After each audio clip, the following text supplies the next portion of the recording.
दूसरे दिन मैं स्कूल आई तो माधुरी गेट पर ही मिल गई।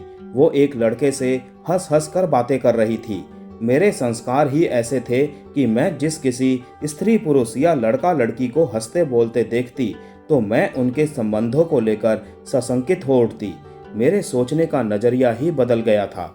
हालांकि पहले मैं ऐसी नहीं थी। तभी मैंने देखा वो लड़का कोई और नहीं बल्कि किशोर है, जो बातें करते करते माधुरी का हाथ थाम लेता है। मैं उन्हें नजदीक आते ही चहक पड़ी। हेलो माधुरी, कैसी हो? माधुरी मेरे गाल पर एक प्यारी सी चपत लगाते हुए बोली, जब मैं कहीं बाहर जाती हूँ तब ही तू मेरे घर आती है। यह किशोर है, मेरा बेस्ट फ्रेंड। माधुरी ने किशोर की ओर इशारा करते हुए कहा तो मैं हंसने लगी। क्या किशोर को मैं नहीं जानती कि तू परिचय करवा रही है? हाँ, किशोर तेरा बेस्ट फ्रेंड है, यह मुझे मालूम नहीं था। यह कहते कहते मैं चुप लगा गई। किशोर मुझे ही एकटक देख रहा था। उसकी आंखों में शरारत थी। तभी वो आंख नचाते हुए बोला, माधुरी, तुम्हारी यह सहेली तो बड़ी ही सुंदर और स्मार्ट है। तो क्या माधुरी बदसूरत है? मैंने मजाक किया तो किशोर माधुरी की ओर देखकर बोला, माधुरी, बुरा ना मानना, तुम्हारी सहेली हम दोनों में गैप डलवाना चाहती है। किशोर की यह बात कहते ही माधुरी हंसने लगी। मैं भी बिना हंसे न रह सकी। शाम के 4 बजे मैं माधुरी को ढूंढने लगी। वो 3 बजे से ही क्लास से गायब थी। किशोर भी कहीं दिख नहीं रहा था। मैंने माधुरी की सहेली मीना से पूछा। उसने मुस्कुराते हुए कहा कि वो स्कूल के पिछवाड़े वाले बाग में गई होगी। मैं यह सुनकर हैरान रह गई। 4:30 बजने वाले हैं, वो इस समय उधर क्या करने गई है? उधर का इलाका तो जंगलों का है, वो होश में तो है। नहीं चाहते हुए भी मैं स्कूल के पिछवाड़े की ओर बढ़ गई। हालांकि उधर जाना एक लड़की के लिए खतरे से खाली नहीं था। अभी पिछले महीने ही तो एक स्कूल की लड़की की लाश बाग में मिली थी। कुछ दरिंदों ने उसके साथ बलात्कार कर उसकी हत्या कर दी थी। मुझे काफी डर भी लग रहा था। फिर भी मैं दबे पांव झाड़ियों के बीच से होते हुए बाग में पहुंच गई। तभी मैंने एक घने पेड़ की ओर में खड़े माधुरी और किशोर को देखा। मेरे तो होश ही उड़ गए। माधुरी यहाँ किशोर के साथ क्या करने आई है? मुझे कुछ गड़बड़ लगा तो मैं सधे पांव से एक दूसरे पेड़ की ओर बढ़ गई। मैं उस पेड़ की ओट में आकर खड़ी हुई तो मेरा दिल धड़कना भूल गया। मैंने देखा माधुरी ने अपनी पैंट एक तरफ खोलकर रख दी थी और किशोर ने भी अपनी पैंट उतार दी थी। वे एक दूसरे की बाहों में ऐसे समाये हुए थे जैसे बहुत दिनों के बाद मिले हो या ठंड से बचने के लिए एक दूसरे से चिपके हुए हों। तभी मैंने जो दृश्य देखा उसने मेरे रोंगटे खड़े कर दिए। मैं चुपचाप पेड़ के सहारे खड़ी उनके यौन क्रीड़ा को देखती रही। जब वे झाड़ी की ओर बढ़े तो मैं भी पेड़ों की ओट से होते हुए झाड़ी की ओर बढ़ गई। वे तेज तेज कदमों से चल रहे थे, आगे पीछे कुछ भी नहीं देख रहे थे।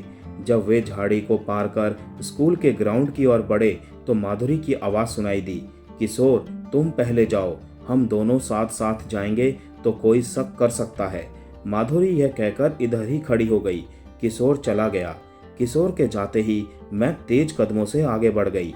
मैं माधुरी को पकड़ लेना चाहती थी और उससे यह पूछना चाहती थी कि माधुरी, तू किस मजबूरी में किशोर के साथ यह खेल खेल रही है? आखिर मैंने माधुरी को पकड़ ही लिया। वो मेरे तेज तेज कदमों की आवाज सुनकर ऐसे चौंक कर मुड़ी जैसे किसी हिरन पर शेर ने अचानक ही हमला कर दिया हो और वो संभलते संभलते गिर गया हो।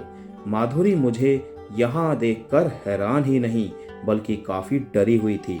उसका चेहरा सफेद पड़ गया था।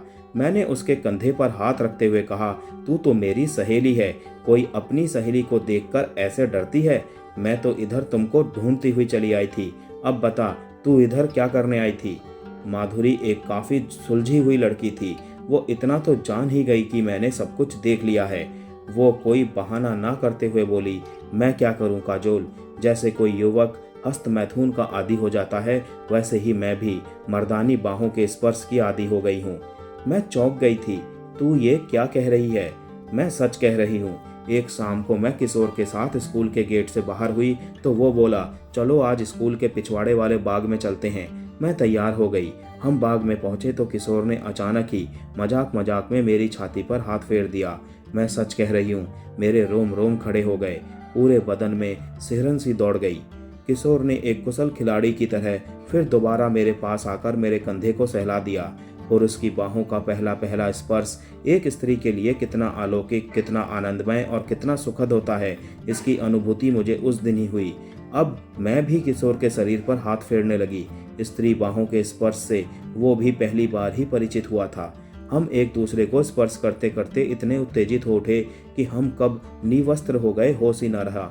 हम एक दूसरे की बाहों में समाहित होने के लिए इस कदर उतावले हो उठे जैसे छूट रही ट्रेन को पकड़ने के लिए यात्री उतावले रहते हैं। फिर कुछ ही देर में वो सब कुछ हो गया जिसके लिए हम एक दूसरे को सहला रहे थे, आंखों में आंखें डाले देख रहे थे और बाहों में आने के लिए बेचैन हो रहे थे।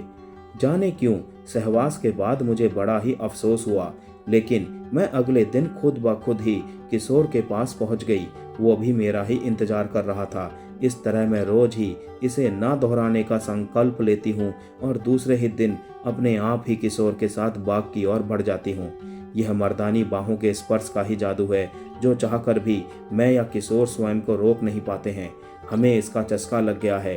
काजोल, हमारे इन संबंधों का जिक्र तुम किसी से भी ना करना। समझ लो कि तुमने कुछ देखा ही नहीं है। मैं धीरे से मुस्कुराई, फिर उसकी बाह पकड़कर ग्राउंड की ओर बढ़ गई। जब हम ग्राउंड के बीचों बीच में थे तो मैं बोली, मैं किसी से भी कुछ नहीं कहूँगी। मैं तेरी सहेली हूँ। तू तो अभी बहुत ही छोटी है। दुनिया में तो ऐसे भी लोग हैं जो बच्चे वाले होकर भी तुमसे भी गई गुजरी हरकतें करते हैं। जब उन्हें कोई कुछ नहीं कहता तो तुझे कैसे कोई कुछ कह सकता है। मैं ये कहकर घर की ओर जाने लगी तो माधुरी बोली, मेरी दीदी की परसों शादी है, तुम्हें जरूर आना है। मैं मुड़कर बोली, अरे वाह, यह तो बड़ी ही खुशी की बात है। इतनी अच्छी खबर तू अब तक छिपाए बैठी थी। मैं जरूर आऊंगी। लेकिन माधुरी, तुझे या किशोर को इसकी प्रेरणा किससे मिली? मैं जानने के लिए उतावली हो उठी। अपने अपने माता पिता से, माधुरी यह कहकर सड़क की ओर बढ़ गई।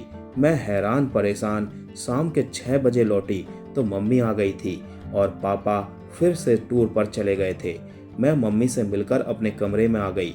मम्मी कहीं जाने की तैयारी में थी।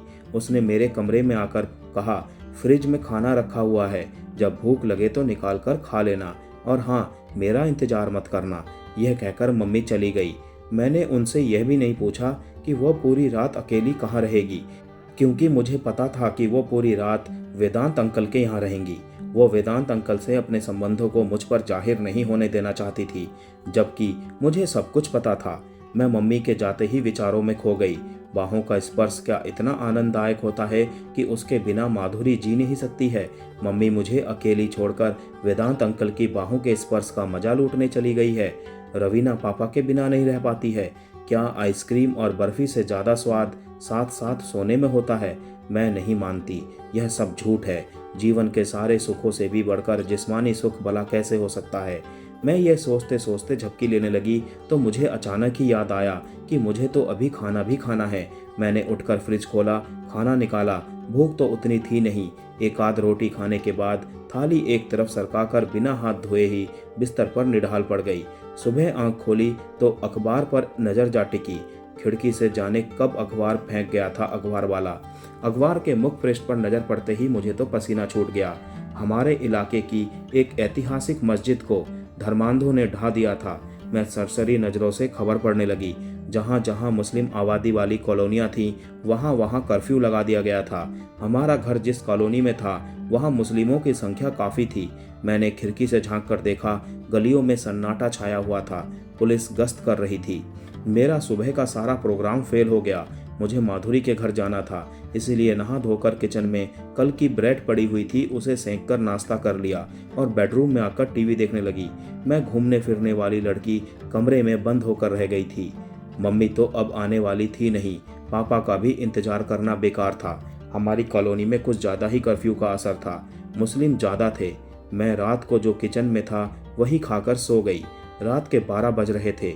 मैं दरवाज़ा बंद कर सो रही थी। अचानक ही किसी ने दरवाज़ा थपथपाया तो मेरी आंखें खुल गई। इस समय भला कौन हो सकता है?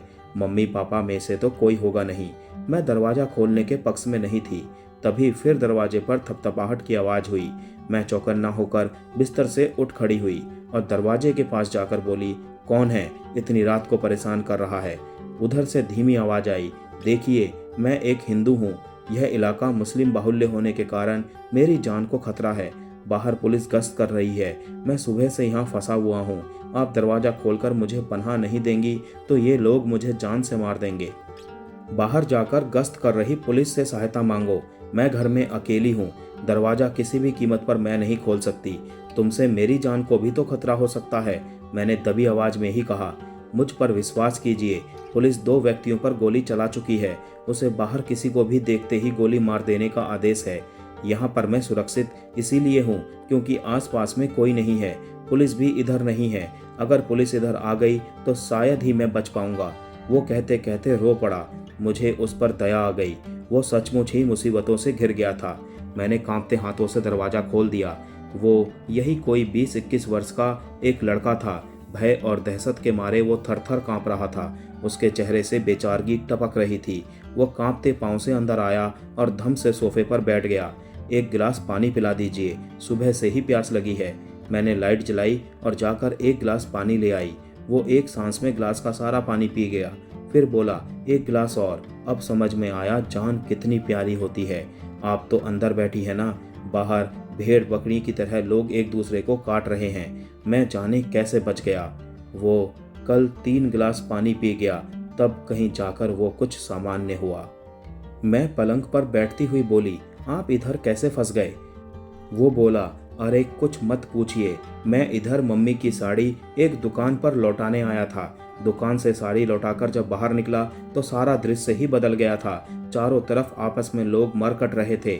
मैंने पास खड़े एक आदमी से पूछा तो उसने ही बताया कि यहाँ से जल्दी निकल लो, इस इलाके की एक मशहूर ऐतिहासिक मस्जिद को कुछ धर्मांधों ने गिरा दिया है। यह इलाका मुस्लिमों का है, बेमौत मारे जाओगे। मैं दूसरे रास्ते से किसी तरह भागता हुआ इधर चला आया। इधर तो और भी ज़्यादा मारकाट मची हुई थी। तभी पुलिस आ गई। लोग अपने अपने घरों में घुस गए। मैं आपके मकान की दीवार फांदकर एक कोने में जाकर छुप गया। ईश्वर भला करे, आपने मुझे अपने यहाँ जगह दे दी।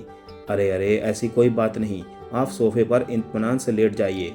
मेरे यह कहते ही वो युवक बोला, आप कहाँ सोएंगी? मुझे तो अंडरवियर और बनियान में सोने की आदत है। कोई बात नहीं, मैं बत्ती बुझा देती हूँ। कोई दूसरा कमरा नहीं है, मैं वहीं सो जाता। आपके कमरे में मुझे सोना अच्छा नहीं लगता, यह शर्माते हुए बोला। कमरा तो है लेकिन उसमें ताला लगा हुआ है, मैं पलंग पर लेट जाती हूँ। यह कहते कहते मैंने बत्ती बुझा दी। कहानी का अंतिम और चौथा भाग दोस्तों तुरंत आने वाला है। तब तक के लिए आप सभी को tata bye bye, take care.